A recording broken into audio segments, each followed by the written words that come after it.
Hamas dan Israel berhasil mencapai kesepakatan tahap pertama gencatan senjata. Kesepakatan ini berlangsung seusai adanya pembicaraan tak langsung antara Hamas dan Israel yang difasilitasi oleh Mesir.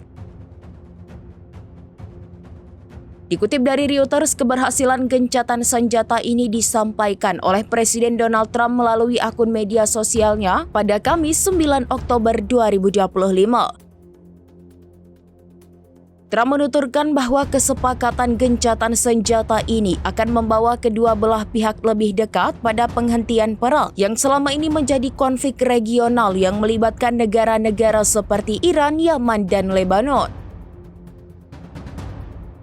Disampaikan oleh Trump, dengan kesepakatan gencatan senjata ini, maka seluruh sandera akan dibebaskan.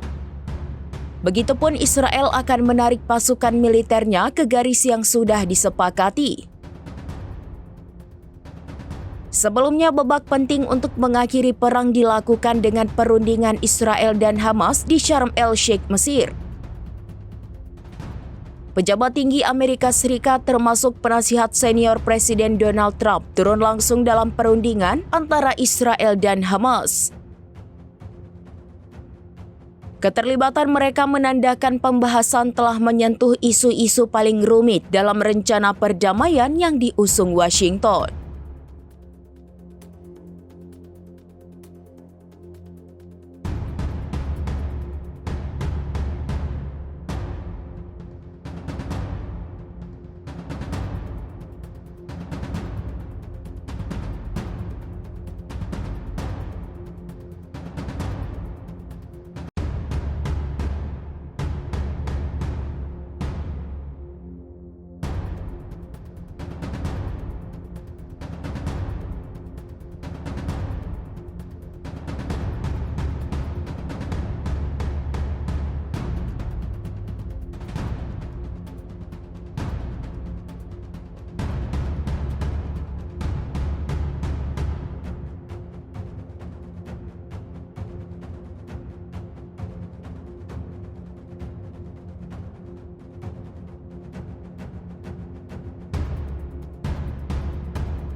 Download Tribun X sekarang, menghadirkan lokal menjadi Indonesia.